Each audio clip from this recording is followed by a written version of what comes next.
আওয়ামী লীগকে বাদ দিলে এবং জাতীয় পার্টিকে বাদ দিলে অর্ধেক লোক নিয়ে নির্বাচন হবে। সেই নির্বাচন কোনো সময় অবাধ সুষ্ঠু নিরপেক্ষ নির্বাচন করা বলা যাবে না। আর এটা আমাদের পরিষ্কার কথা। প্রতিটি রাজনৈতিক দল, যেগুলো বৈধ রাজনৈতিক দল, তাদেরকে সঠিকভাবে নির্বাচন করার সুযোগ দিতে হবে।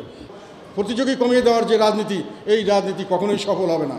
এটা তারা চেষ্টা করতে পারে, শেখ হাসিনা চেষ্টা করেছে, পারেন নাই। আমার মনে হয় না তারা পারবেন।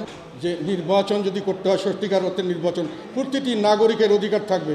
যদি ব্যান্ড কোনো পার্টি যদি ব্যান্ড করতে হয় সেই পার্টিকে, যেগুলো নিয়মতান্ত্রিক রাজনীতিতে বিশ্বাস করে না, যারা নিয়মতান্ত্রিক রাজনীতি না করে গায়ের জোরে সন্ত্রাসী করে নিজের মতামত চাপিয়ে দিতে চায়, সেগুলোকেই পৃথিবীর বিভিন্ন জায়গায় ব্যান্ড করা হয়।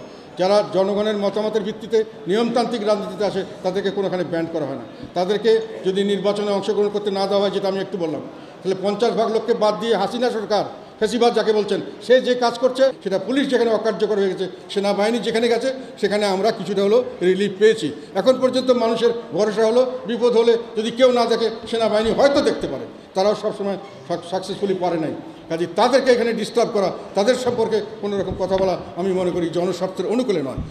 আমরা এর জন্য উই ডোন্ট মাইন্ড। আমাদের লোকদের কাছে একটাই শুধু অনুরোধ, বি ভিজিবল, জনসমক্ষে থাকো। তোমাদেরকে নির্মূল করার যে মানুষের মনে একটা তোমাদের সম্পর্কে ভুলে যাওয়া, এই তোমাদের মধ্যে হতাশা, এই সৃষ্টির জন্যই এরা এই সমস্ত পায়তারা করছে। এইসব পায়তারার সঙ্গে আমরা যথেষ্টভাবে আমরা ওয়াকিবহাল আছি, এবং এইসব পায়তারা মোকাবেলা আমরা জীবন দিয়ে হলেও করবো। যেখানে আমাদেরকে বাধা দেবে, সেখানেই প্রতিরোধ করা হবে, জীবন দিয়ে হবে।